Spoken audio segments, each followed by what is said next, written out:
رمضان کی اسپیشل رحمتیں اللہ تعالیٰ بندوں کو خود سپورٹ کرتے ہیں۔ رمضان المبارک میں صرف ارادہ کرنے سے نیکیوں کے پہاڑ ملتے ہیں۔ سنتے ہیں بھائی حشام نیکی کی کے رستے کے زبانی۔ اوپر چلوں گا۔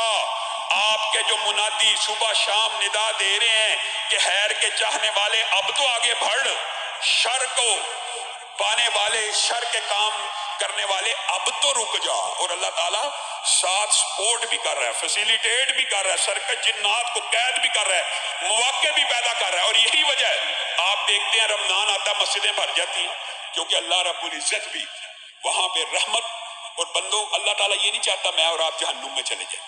اللہ رب العزت کو یہ کوئی عبادات بھی آپ نے اپنے لیے کرنی ہے، یہ بات بھی یاد رکھیے۔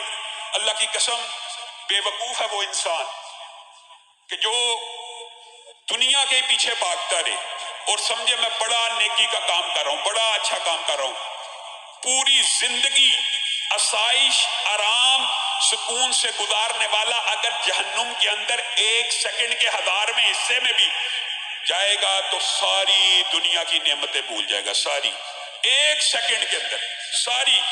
اور اگر دنیا کو سب سے زیادہ اذیت سے کاٹنے والا جنت میں ایک لمحے کے لیے چلا جائے گا، دنیا کی ساری اذیتیں بھول جائے گا، تو میں اور آپ غافل ہیں؟ مجھے اور آپ کو کیا ہے؟ یہ بات بھی یاد رکھیے، آپ میں سے یا کہنے والا یا سننے والوں میں سے کوئی ایک دوسروں کی اصلاح کے پیچھے پڑا رہے اور معاذ اللہ جہنم میں چلا جائے، بتائیے اس کا سودا گھاٹے کا کہ نفع کا؟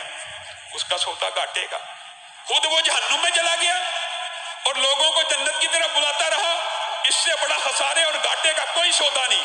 حقیقی کامیاب وہ ہے جو آگ سے بچ گیا، حقیقی کامیاب وہ ہے جو آگ سے بچ گیا۔ اللہ رب العزت ہم سب کو آگ سے محفوظ رکھے، اور اس مہینے میں جو عبادات کیے جانی ہیں اور جو عبادات اس مہینے کے لیے خاص ہیں، اللہ رب العزت ہمیں وہ کرنے کی توفیق دے۔ اور آخر میں ایک بات کہہ کے میں اپنی بات کو ختم کروں گا کہ بنیادی طور کے اوپر وہ کون سا تقوی اللہ رب العزت اس رمضان کے مہینے میں ہم سے چاہتا ہے، وہ ایک ہی آیت ہے قرآن پاک کی جہاں سے ہمیں ادراک اور شعور ہو جاتا ہے۔